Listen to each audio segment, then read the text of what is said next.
Bueno, vamos a darle paso entonces a la segunda ponencia de este foro, que está a cargo de José Luis García Martínez Barruchi, un apellido compuesto, el segundo apellido, Soy yo. ingeniero mecánico de la Universidad Central de Venezuela, con maestría en ingeniería hidráulica y también maestría en ingeniería mecánica de la Universidad Central de Venezuela también, con experiencia como profesor de ingeniería mecánica en la Universidad Central y de posgrado en la Universidad Metropolitana. Ha sido coordinador académico de la maestría en gerencia de empresas de la Universidad Metropolitana. Su experiencia profesional ha estado asociada a la, a la, ejecución y gerencia de proyectos complejos del tipo IPC, ¿no? Ingeniería, Procura y Construcción, proyectos llave en mano para industrias básicas y sectores de hidrocarburos, minería y energía eléctrica, y también en consultoría, en gestión de empresas y servicios profesionales para negociación de reclamaciones de obras y proyectos, procesos de contratación, privatización y adquisiciones, y planificación estratégica, planes de inversión y reorganización empresarial. Es miembro de la Comisión de Energía y de la Comisión de Actividades Académicas en España de la Academia Nacional de la Ingeniería y el Hábitat, y también es miembro de la Comisión de Infraestructura de Fedecámaras y del Consejo Consultivo de la Cámara de la Construcción. Entonces, vamos a darle entonces la bienvenida a José Luis García Martínez, quien va a exponer como tema pues, la participación del capital privado en la adecuación operativa del sector eléctrico, en este caso específico el venezolano, para adelantar la Agenda 2030, ¿no? Aún con todas las viscosidades que pueda haber en el caso de Venezuela, con el foco en las instalaciones existentes de plantas termoeléctricas con turbogeneradores a gas. Bienvenido, José Luis García, gracias también por atender a esta convocatoria y adelante con su presentación. Bueno, muchas gracias Quiero agradecer a esta iniciativa de la Academia de Mérida, la Real Academia de Ingeniería de España y a la Comisión de España, de la Academia Nacional de la Ingeniería del Hábitat, por darme esta oportunidad para exponer algunas ideas que hemos venido manejando en la Comisión de Energía de la misma academia. Y a mí me corresponde hablar sobre el mercado eléctrico. ¿Cuáles son las necesidades de un país de economía extractiva, de recursos fósiles y de minerales, para poder participar y adelantar tanto la Agenda 2030 como la Agenda 2050, que es la transición energética? Para eso voy a utilizar una propuesta que se hicieron las organizaciones empresariales en Venezuela, el gobierno, para empezar a buscar puntos o puntos de encuentro, oportunidades, para que haya posibilidades de que el capital privado participe en toda esta adecuación operativa del sector eléctrico de Venezuela. La agenda climática, el compromiso de Venezuela. Si vamos al objetivo de desarrollo sostenible de la Agenda 2030, cuando vemos la componente social, que básicamente son desarrollo económico, para que la gente pueda, o sea, los habitantes del país puedan tener trabajo, puedan entonces eliminar la pobreza, se reduzcan las desigualdades. Hay un factor un factor resaltante, que es el de la paz, justicia y las instituciones sólidas. Es decir, todo este tipo de esfuerzo hay que hacerlo durante este periodo, pero además para lograr la democracia completa y el retorno y la operación de la democracia en los países. El segundo elemento que vamos a tener, ok, la componente ambiental. Me voy a centrar en la componente ambiental. En la componente, por supuesto, para resolver los problemas de los servicios públicos tenemos la energía asequible y no contaminante, una producción y consumo responsable y además una acción para el clima. Y el factor más importante de esta componente ambiental son las alianzas para lograr los objetivos. ¿Por qué las alianzas para lograr los objetivos? Porque los gobiernos del país van a tener la responsabilidad de adelantar unas políticas climáticas y una transición energética que no solo se encuentran enfocadas en maximizar los procesos de electrificación, sino activar importantes inversiones en unos procesos de descarbonización industrial que faciliten extender la vida útil de los activos, por supuesto, cumpliendo las normativas de la política climática global. Esto de extender los ciclos de vida útil es un factor importante, como lo voy a demostrar en la próxima lámina, para poder reconstruir toda una infraestructura que está enfocada, como es el caso de Venezuela, hacia la economía energética. El primer punto que tenemos aquí son los desafíos. El primer desafío es que el sector eléctrico en Venezuela, a diferencia del de España, es un monopolio del Estado, que además está integrado verticalmente, donde no existen empresas privadas. Y viene, si tomamos en cuenta las inversiones elevadas, vienen las preguntas de cómo se van a desarrollar para cumplir con la Agenda 2030. Stock de capital público, evidentemente no hay. Financiamiento foráneo, todo el financiamiento que están haciendo tanto las multilaterales como la Banca del Desarrollo, la misma Unión Europea, obligan a cumplir con una agenda climática. ¿Hay apertura al capital privado? Puede ser uno de los factores que tengamos. Ahora, esa apertura va a ser bajo qué concepto? ¿Una transferencia operacional de los activos o un modelo de mercado de energías abierto completamente y participativo? Y aquí es donde entra la discusión del plan de privatización. Pareciera ser que los planes de privatizaciones es una de las piedras de tranca para poder ejecutar todas estas opciones de desarrollo en la Agenda 2030. Aquí hay una propuesta que se hizo entre la Cámara de la Construcción de Venezuela y la Cámara de la Ingeniería, donde se le propuso coordinar con el gobierno nacional y el sector privado un conjunto de proyectos pilotos de rehabilitación que iban a ser concentrados en las plantas de Corpoelec. Corpoelec es la empresa eléctrica nacional que es la propietaria de todos los activos que hay en Venezuela en el sector de la energía eléctrica. Solicitan dos cosas. Primero, que fueran grupos turbogeneradores a gas. Ustedes saben muy bien que en Venezuela tenemos un gran componente de energía hidráulica, otro de energía de vapor, otro de lo que son los motores pequeños de combustión que trabajan con diésel, pero el elemento más importante de los turbogeneradores a gas es que desde el 2013 es donde se han comprado el mayor número de turbinas de la clase 150 megavatios en América Latina. Fueron 42 unidades, grupos turbogeneradores, para poder construir estas plantas. Estas se encuentran además, tiene una ventaja, que están ubicadas en los núcleos urbanos de mayor densidad poblacional del país y tienen un acceso importante a la red de los gasoductos nacionales que nos van a permitir asegurar la continuidad del servicio. Aquí esto es un punto que lo tocó el don Antonio Colino, que es el del gas. Estamos de acuerdo que si el gas tiene una taxonomía y es la etiqueta de combustible verde, aquí hay que hacer el énfasis en que posiblemente el gas no es solo un combustible climático, porque uno de los problemas que tiene Venezuela son las fugas de metano. En la medida que los países de extracción de energía, de economía petrolera, están generando y produciendo gas, las fugas son muy importantes. Y el metano posiblemente sea un contaminante de mucho más peso que los dióxidos de carbono y los dióxidos de nitrógeno. Por eso es que hay que tener en cuenta que el gas puede que sea el producto para poder hacer la transición energética que permite cumplir con el objetivo número 7 de que se maximice la producción de energía, pero hay que tomar en cuenta que que hay que adoptar las medidas convenientes para poder reducir la contaminación ambiental. Segundo elemento, voy a pasar una tabla muy rápido para que nos ubiquemos cuáles son los equipos que hay en Venezuela instalados. Tenemos que en mayores de 10 megavatios hay 223 grupos turbogeneradores, de los cuales corresponden en 204 unidades de turbogeneradores a gas que están ubicadas en 59 plantas con 3 unidades que completan los ciclos combinados. Además, hay 3 plantas termoeléctricas con 16 unidades de turbogeneradores de vapor. Para que lo entiendan los asistentes, Venezuela, las unidades que se instalaron en la década, a finales de la década del 70, eran unidades de 400 megavatios de capacidad en las unidades de vapor. En aquel momento, los turbogeneradores a gas que estaban en el mercado eran de 25 megavatios, los Frame 5 de General Electric. Después pasaron a los Frame 7, que llegaban a 50 megavatios.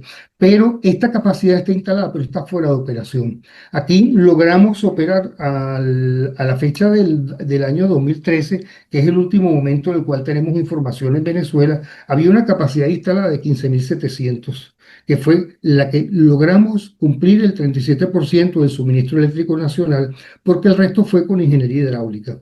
Hay 8 plantas hidroeléctricas, las cuales tienen 55 unidades turbogeneradoras eléctricas, para un total de casi 15.000 megavatios a condiciones sitio. quiero hacer una acotación. Las turbinas a gas, las condiciones en sitio de las turbinas a gas son menores a las condiciones de placa.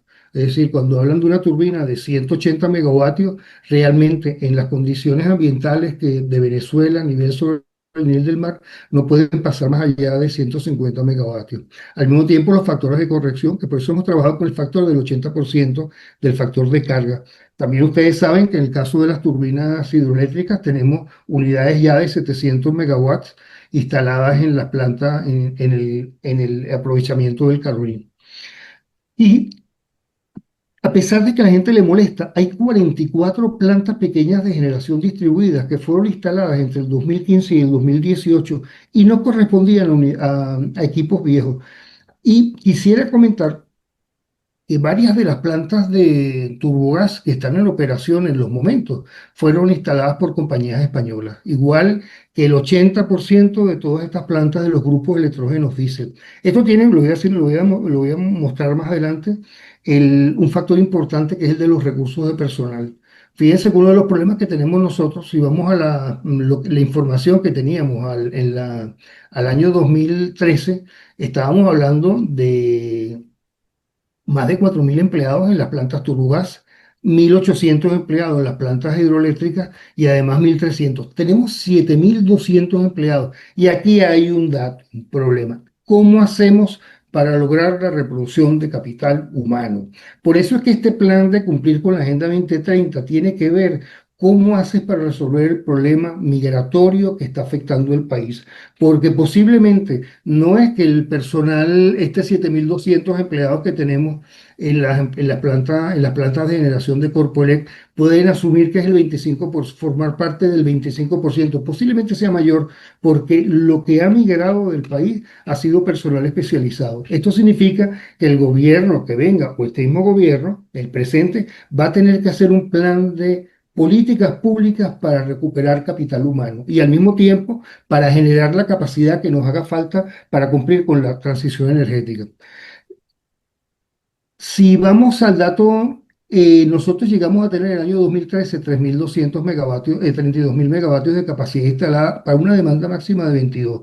El dato supuesto, el cual hemos llegado nosotros al 2023 y que debe conseguir siendo el mismo del 2015, es que no ha tenido capacidad suficiente para satisfacer una demanda de 10.000 megavatios. De aquí es donde viene la propuesta que se le hizo al plan al gobierno de la utilización del capital privado. Y aquí vienen otra de las preguntas. ¿Estos son acciones para satisfacer? ¿Cuáles son las acciones que están pensando el gobierno para satisfacer la demanda? ¿Va a haber un plan de rehabilitación o va a ser un plan de reconstrucción de nuevos activos, que es lo que ha habido de adquisición y de procura de nuevos activos, que es lo que ha sido en los últimos años? ¿O va a haber unas acciones para maximizar los procesos de electrificación industriales y de servicios?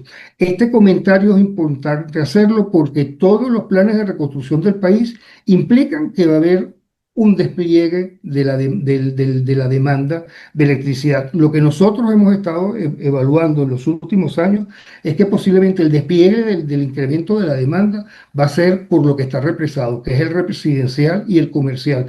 Pero en las situaciones de pauperación que tiene la industria nacional, va a ser muy difícil cumplir con crecimientos de 8% de la economía, 9% de la economía. Eso no va a ser reflejado. Por lo tanto, nosotros estamos considerando que podemos tener los próximos 3, 4, 5 años para poder más o menos ir siguiendo el crecimiento de la demanda.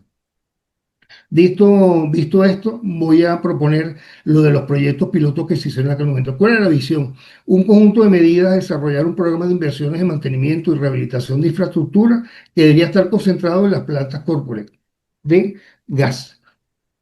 La mayoría de estas plantas con turbogeneradores se ubican en los núcleos urbanos del país. Esto es un factor importante porque es que las plantas de hidroeléctricas nuestras están en los extremos, en la zona de los Andes y en la zona del sur del país. Las plantas de,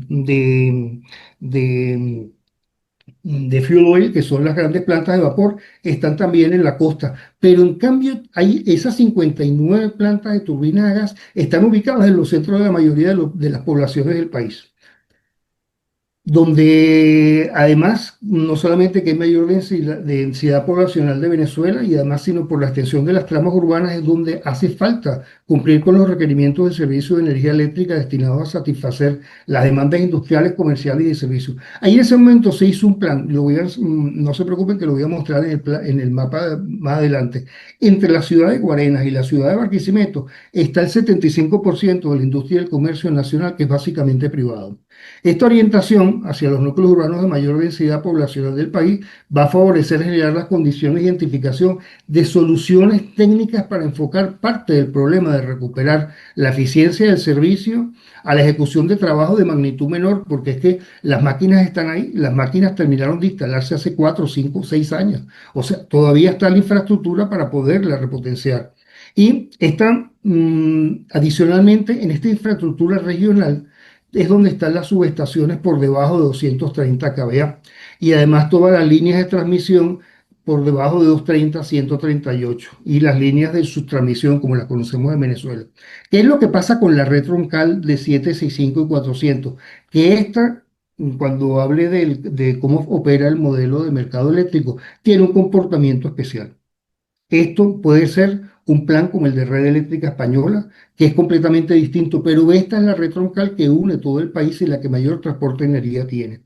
La ventaja de las turbinas de gas no solamente que son, todos conocemos, hay cuatro empresas que son las que han suministrado los equipos, General Electric, Siemens, Hitachi, Mitsubishi, que son las que han hecho las repotenciaciones de las primeras máquinas que se instalaron, y Pratt Whitney, que son o sea, hay cuatro licenciatarios nada más, y además que el concepto modular de las máquinas va a permitir de que puedan hacerse los trabajos con recursos técnicos de maquinaria y labor que todavía están disponibles en el país. Si vemos el mapa, este es el impacto territorial. Aquí nos vamos a ubicar que nosotros lo que estamos proponiendo de esos 14.000 megavatios es recuperar una capacidad instalada de 6.500 megavatios. Esto podríamos tener una operación estable sobre ese universo de 6.500 megavatios, hacer intervenciones para lograr 3.500 megavatios en sitio. Este trabajo que lo hicimos en la Cámara de la Construcción todavía no está disponible, como ustedes lo hemos comentado, pero la orientación era aprovechar las zonas económicas especiales que había en Venezuela. Si ustedes se ponen a ver las cuatro regiones que tiene el país, la zona de Barquisimeto, ahí hay dos zonas económicas exclusivas, lo cual permite agilizar no solamente la liberación de las aduanas, sino reducir los gastos de operación y además conseguir financiamiento para poder ejecutar estos trabajos. En la zona del estado Lara, que es básicamente Barquisimeto y Aritagua, hay dos zonas económicas exclusivas. La zona económica del estado Falcón, que es esta, donde además está Cardón 4, que es la operación de Repsol para poder hacerla en el proyecto de extracción de gas más importante que hay en el Golfo de Venezuela. Ahí tenemos dos zonas económicas exclusivas, la de Paraguaná y el Puerto Libre. En el estado Miranda, que es donde está concentrado el mayor número de plantas termoeléctricas y que además de turbogás, y que además tiene la ventaja de que es donde están toda la cercanía de conexión al gasducto que nos viene desde el oriente del país, tenemos tres zonas económicas. La de Guarenas Guatire, tenemos la de los Valles del Tuy y la de La Guaira, que es donde está el aeropuerto de Maiquetía y el puerto de La Guaira.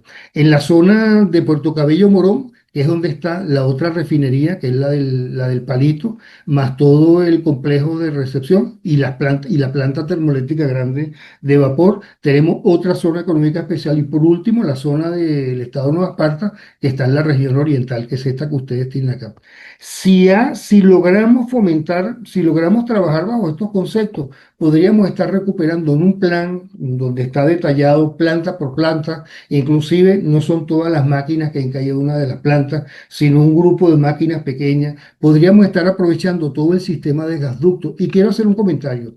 Posiblemente los dos sitios que están con mayores inconvenientes son el del lago de Maracaibo. Y aquí hay algún punto que tengo que decirlo, porque si no me muerdo hoy me voy a envenenar. Cardón, este gasducto que viene desde el oriente del país, que arranca desde Anacto, llega hasta esta zona que es Río Seco. En Río Seco se conecta con el gasducto que viene del pozo que está enfrente del complejo refinador de Paraguaná, donde Repsol junto había un acuerdo para que el gas que Repsol produjera aquí junto con Eni y con la compañía francesa llegara hasta Punta Ballenas en Colombia para la exportación. Es decir, Maracaibo tiene una infraestructura de gasoducto que llega hasta acá, que lo que hay que hacer es repararla para que en el momento en que liberen el gas y que además haya suficiente gas en producción que venga desde los gasoductos del Oriente, poder resolver este problema de la falta que tenemos de energía eléctrica en Maracaibo.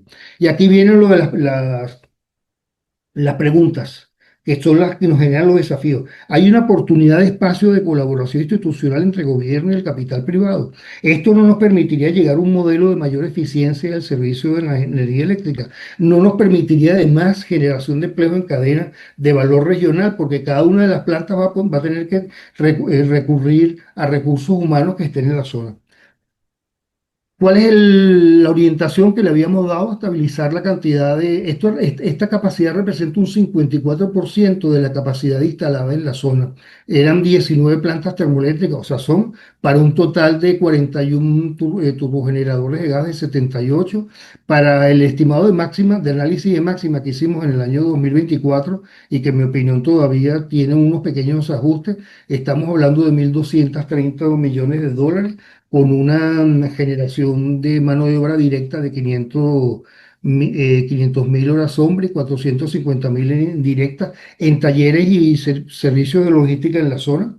El plan este está recursos de personal venezolano y aportes de las empresas con presencia en las cámaras y los organismos empresariales para los servicios técnicos de ingeniería y construcción, de mantenimiento de equipos electromecánicos, de gestión de talleres de reparación, fabricación de estructuras y de servicios técnicos en operaciones de sistemas eléctricos de potencia. Esta es la capacidad que nosotros durante mucho tiempo se construyó en Venezuela a partir de las compañías de ingeniería nacional y que ahora va a haber que hacer un plan de políticas públicas para recuperar esa capacidad. Pero tanto los talleres como los sistemas las empresas para fabricación y para hacerlo, las reparaciones sobre todo de los sistemas eléctricos que tenemos instalados, deberíamos de tener capacidad para poderlo hacer. Aquí, una de las ventajas que le habíamos propuesto al gobierno es que se suponía que si había crecimiento de la economía iba a haber un incremento de la recaudación fiscal y que por eso era uno de los factores importantes. Volvemos entonces a las preguntas. El asunto de reproducción de capital humano. Esto no es una oportunidad para poder con este plan de los proyectos, del proyecto piloto, del plan de estabilización energética, no sería la oportunidad para poder empezar a recuperar personal del que tenemos afuera. Los lineamientos de los acuerdos contractuales hay que empezar a desarrollarlos para poder adelantar las alianzas estratégicas y las públicos-privadas. No va a haber una manera con esto de poder atajar el problema de las licencias y las tecnologías, que como ustedes saben, todas las limitaciones que está recibiendo el país, como es solamente fueron durante los permisos que se le dieron a Chevron y a Repsol para poder hacer la operación de los pozos petroleros que tenían asignados. No es una promoción para el hábito legal confiable. Y aquí estaba el modelo de negocio que estábamos manejando. Hay dos opciones, una asociación público-privada y una alianza estratégica. Y la que nos estamos decantando últimamente es la de los contratos tipo de reparación, operación y transferencia. Aquí viene un problema que es una limitación para arrancar este proceso. ¿Cómo vamos a arrancar un proceso de privatización sin disponer de un modelo de mercado de energía eléctrica en operación? Yo quiero decir algo. Cuando todo la, la condición de las asociaciones público-privadas y de las propias alianzas estratégicas tiene una limitación. Primero, las alianzas estratégicas, como la forma como se llevan en Venezuela, tienen 25 años de duración, que son el esquema de Chevron. Pero la asociación público-privada tienes que abrir un régimen de concesiones. ¿Cómo vas? Y implica además que tienes que definir qué vas a hacer con la propiedad del activo, porque vamos a estar claros, si no hay una transferencia del activo, no va a ser muy sencillo acelerar los financiamientos y los suministros de repuestos y tecnología del nuevo propietario. Y además viene la condición de siempre, si esas plantas están ubicadas, perdón, en los centros poblados del país, ante un riesgo de fracaso, estamos perdiendo un activo de real estate, porque lo más seguro será que se elimine la planta ni siquiera por condiciones de riesgo, porque la verdad, al fin y al cabo las turbinas de gas tienen un control bastante fuerte para la operación, sino que van a terminar siendo eliminadas como sistemas del sector energético. Lo que hemos venido hablando es que los contratos de reparación, yo quisiera hacer otra vez el comentario este, cuando se hicieron las privatizaciones de la década de los 80 durante el gobierno de Thatcher, los únicos países que recibieron más dinero en los procesos de privatización fueron Inglaterra e Italia. ¿Por qué? Porque Italia tenía una cantidad de infraestructura que estaba en manos del Estado. Lo que hicieron fue defenderse de ella y además estaba en operación. Inglaterra tenía problemas porque todos los sistemas ferroviarios, los sistemas de las plantas, tenían muchas fallas. ¿Qué fue lo que hicieron? Arrancaron con un proyecto de este tipo. Iniciaron con todos los contratos para reparar, operatir, levantaron la capacidad instalada, pusieron condiciones durante el proceso para que los que fueron los contratistas pudieran participar en el proceso de privatización y recuperaron el dinero. Pero el resto de los países no hizo esto. Esto es una de las condiciones que se están poniendo para en casos donde vas a arrancar procesos de privatizaciones, pases primero por una reconstrucción del activo. Los agentes que hemos previsto para manejar esto son muy claros. Por un lado, el Ministerio del Poder Popular, por otro lado, la Corporación Eléctrica Nacional. Es importante tener claro que Corpoelec, el PDVSA es dueña del 25% de Corpoelec, con lo cual es una herramienta importante para asegurarte el suministro de combustible. La unidad de negocios va a tener una gestión de comercialización y aquí se abren dos oportunidades. ¿Por qué? Porque lo que se propuso era que la comercialización de esta empresa, de esta unidad de negocios, tuviera los usuarios calificados, que son los grandes consumidores que existen, y trasladara a la infraestructura de Corpoelec para que ellos a través de sus sistemas de transmisión y distribución pudieran entonces llegar al resto de los sectores comercial, industrial y residencial del país.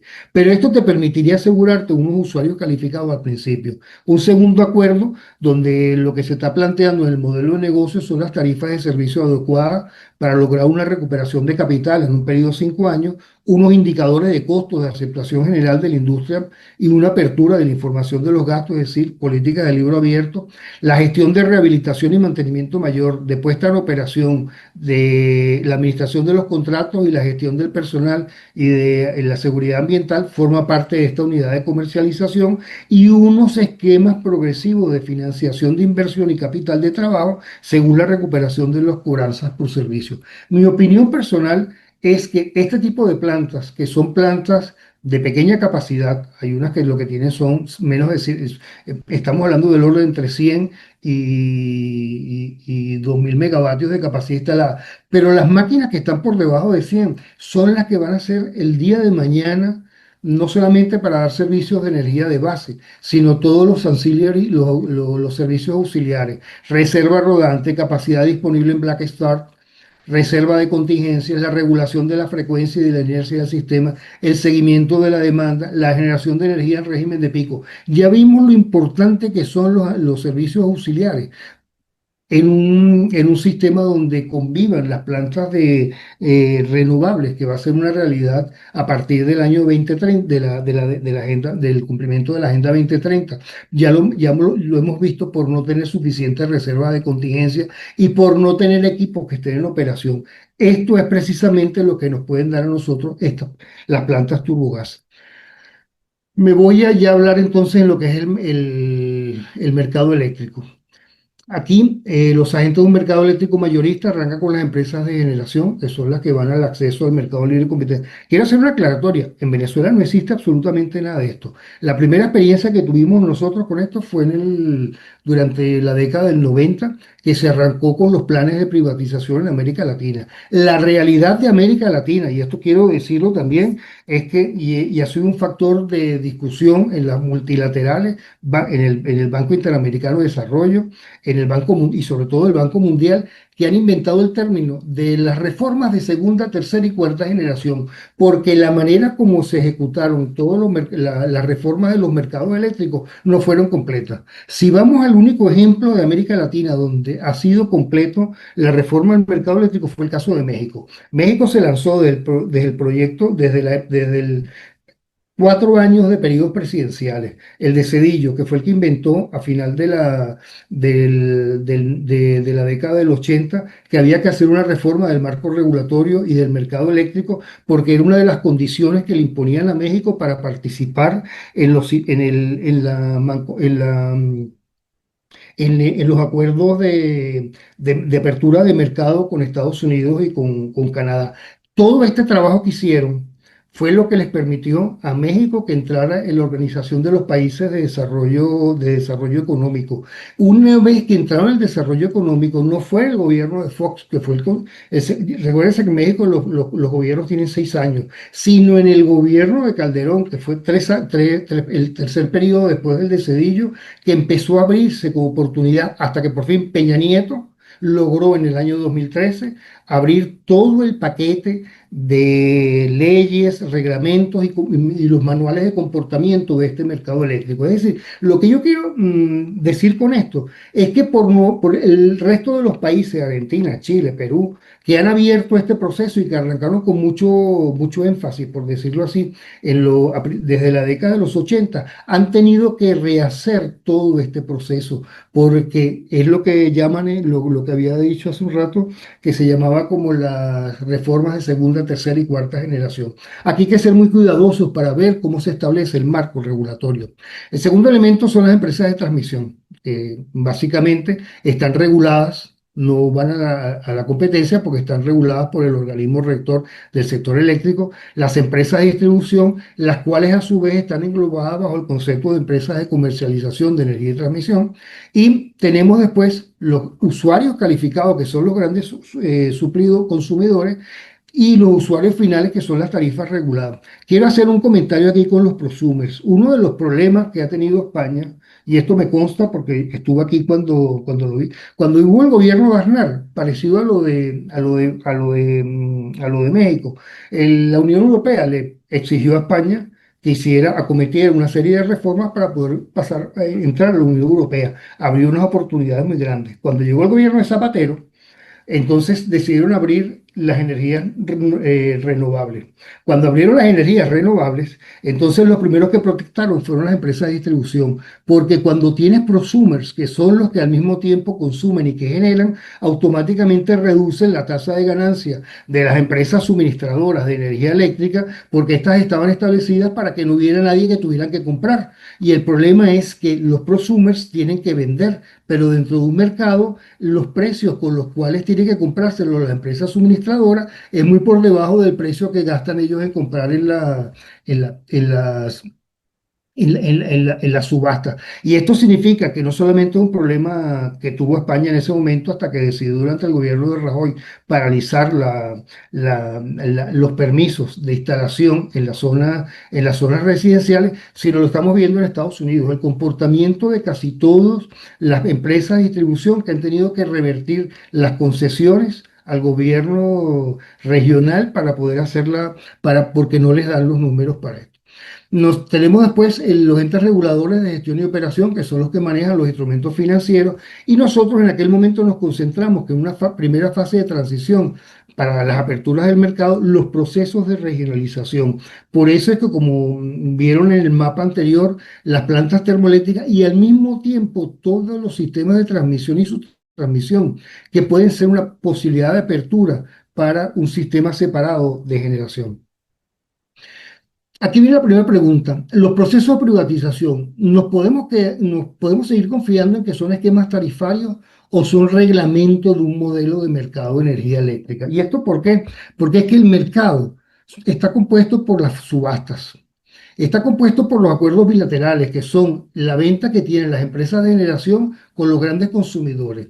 Está compuesto del mercado liberalizado, que es la opción que tienen las empresas comercializadoras de energía para darle la oportunidad a cualquiera de los consumidores, de los usuarios finales, a que escojan cuál es la compañía que se lo pueda dar. Eso es un mercado liberal, eso es como funciona en España. Y está, por supuesto, el mercado regulado, que es el que pone ciertos precios entre lo que es transmisión y distribución para asegurar de que exista el acceso a la energía. Me voy entonces ahorita al funcionamiento del mercado eléctrico mayorista. La competencia de los precios es el elemento principal.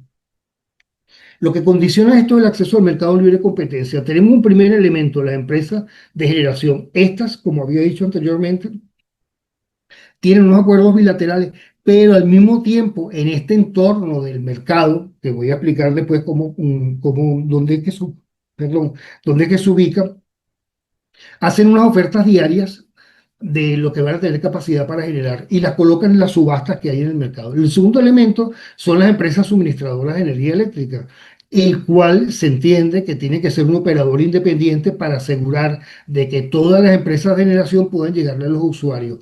Después viene la empresa de distribución, que es el tercer elemento, donde las mismas subastas que hicieron para la compra de generación, estas empresas participan de otras subastas donde establecen unos precios para llegar a los usuarios finales, donde hay dos tarifas, en el caso de España, el del mercado regulado y el mercado liberalizado. El mercado liberalizado, como dije anteriormente, es que permite que haya competencia entre las comercializadoras, y el de las reguladas son las que establecen un precio.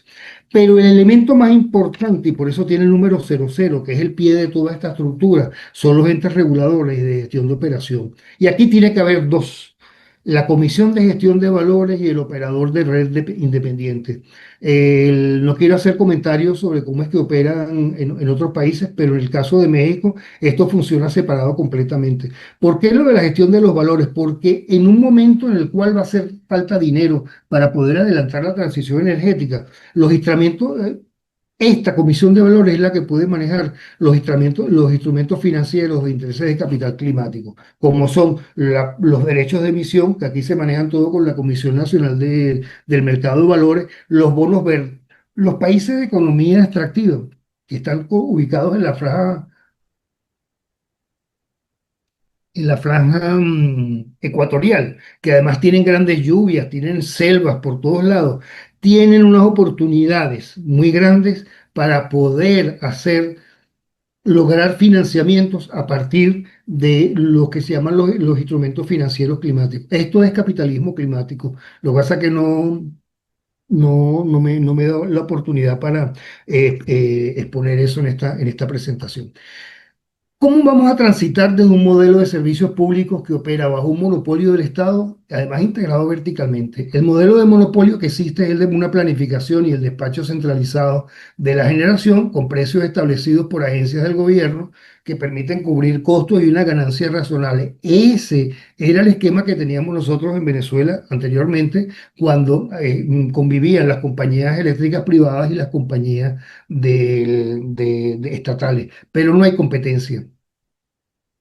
El segundo elemento es el modelo de comprador único. Este es un factor que hemos estado discutiendo nosotros en la Comisión de Energía, y donde el documento más importante que hemos trabajado es el de las propuestas del Banco Mundial, que dije, este señor Acura, hay un último documento que es el Global Evolution of Power Market Designs, que fue del año pasado, donde aquí lo que se establece es que este es un primer paso hacia la liberación del mercado. Hay unas agencias de gobierno que van a permitir comprar la energía a empresas de generación a través de las empresas de transmisión, y a su vez las van a vender a las empresas de distribución para que puedan comercializar. La única competencia que existe aquí es por lo de la generación, pero además tiene una gran ventaja, que en casos en los cuales haya que llegar a acuerdos con las empresas que están operando la generación, sobre todo en la porción de las plantas con combustibles fósiles, puede llegar a acuerdos mucho más sencillos, o puede llegar a subsidios directamente al generador sin afectar lo que puede hacer los precios de comercialización. Este es lo que hemos considerado nosotros que dentro de estos planes pilotos podría ser el modelo de comprador único. Lo único inconveniente es que no permite el atractivo de los grandes consumidores, que en el caso de los centros urbanos de Venezuela es una oportunidad para poder generar flujo de caja en las empresas que estén haciendo la reconstrucción. Y llegamos por fin al modelo de mercado mayorista. Aquí se establece la liberación que introduce la competencia entre los generadores a nivel mayorista y extiende la competencia a nivel mayorista, permitiendo a los consumidores finales, como había dicho antes, proveedor de electricidad. Los mecanismos de oferta que se utilizan son tres, básicamente: es el del mercado spot, que es un mercado diario donde se liquidan las ofertas para la generadora, liquidan las ofertas para el suministro de electricidad diaria en función de la oferta y la demanda fijan precios libres para cada hora. Si tienen que las compañías de comercialización los adquieran, se da entonces una hay una relación de mercado importante. El mercado intradía, donde se ofertan precios por ajustes y balances en tiempo real y que además es para la hora antes, la hora después o la hora. Y esto es en función de los costos marginales. El costo más bajo, perdón, por los cambios imprevistos en demanda o producción, el despacho de orden de mérito, que es el otro factor, que es la base del sistema marginalista de operación, que es sobre los costos marginales. Primero lo que se hace es que ubica la planta más baja primero hasta satisfacer la demanda y el precio final. Don Antonio Colino hizo un comentario. Los costos de combustible y los costos, no, los costos de las plantas nucleares son costos fijos, los costos de operación. Tanto lo que hay que hacer es el repago de toda la inversión. En el caso de las plantas turbogás o de las plantas que utilicen combustible fósil, el costo variable que implica el combustible es lo que afecta al precio.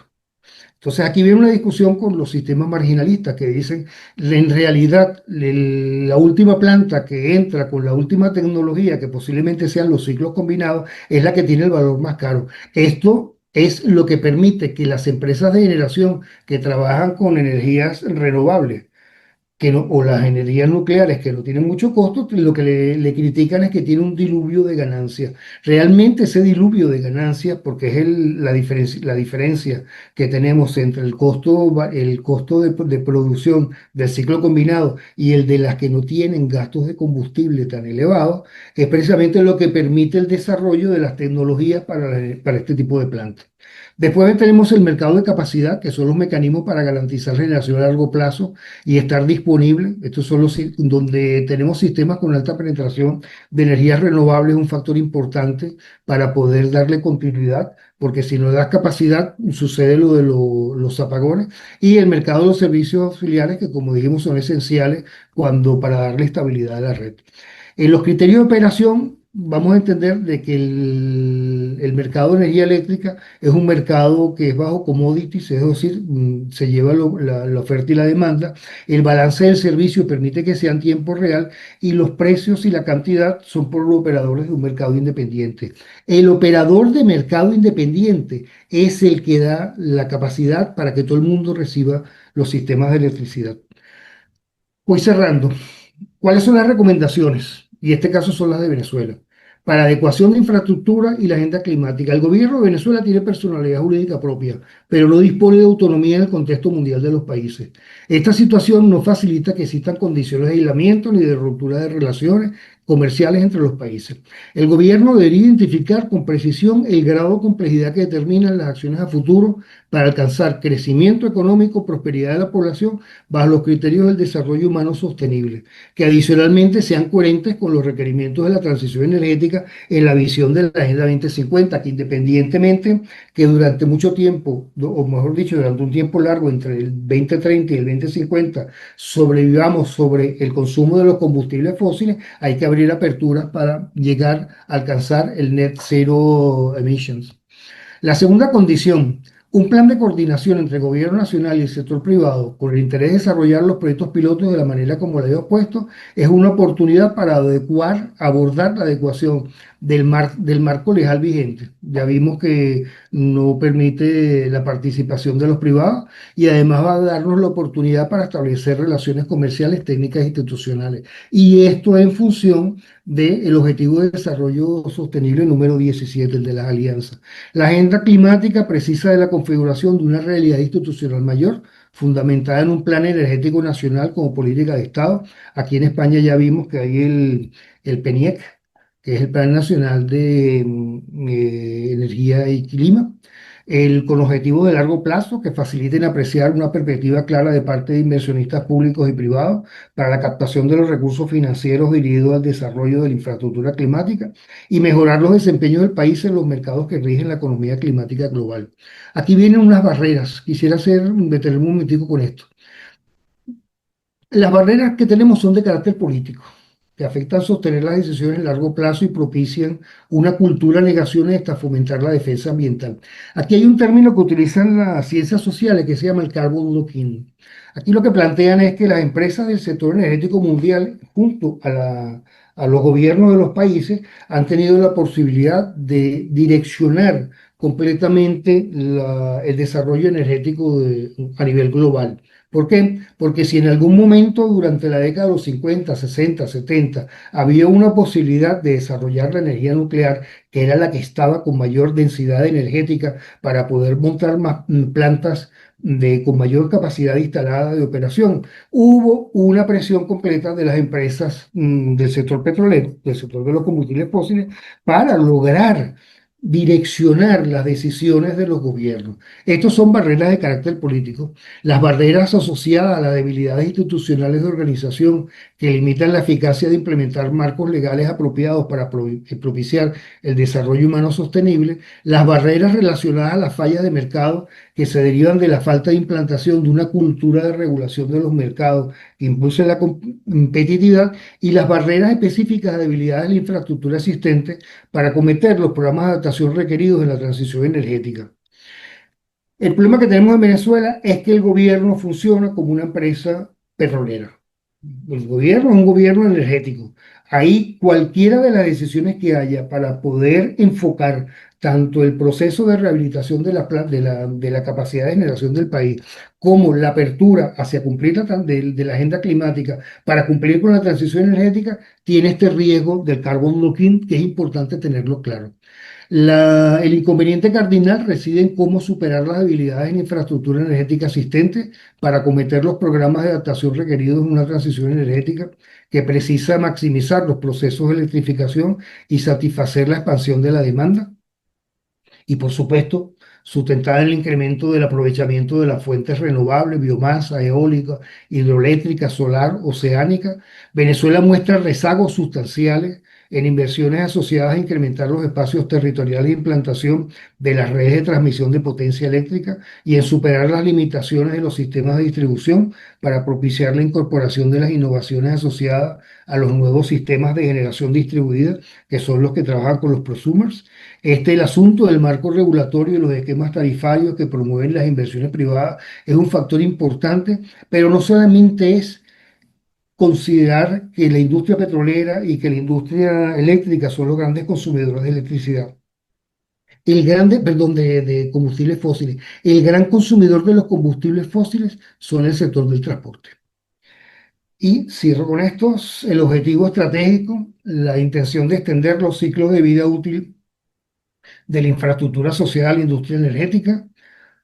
No solo implica sustituir los consumos de combustibles provenientes del sector de los hidrocarburos, generadores de alta huella de dióxido de carbono y de otros gases de efectos invernadero. El caso de las turbinas de gas tienen que tener instalados los sistemas de controles de dióxido de nitrógeno, sino también desarrollar e implementar diversas soluciones sociotécnicas de carácter viable que aseguren modificar y reemplazar la casi totalidad de la amplia infraestructura operacional de los servicios públicos que está en operación. Y esto de las soluciones sociotécnicas arranca por establecer los parámetros para una reforma del mercado energético y el marco regulatorio. Muchas gracias. Disculpe la extensión. Gracias, José Luis. Sí, un poco sobregirado de tiempo, pero gracias por la presentación.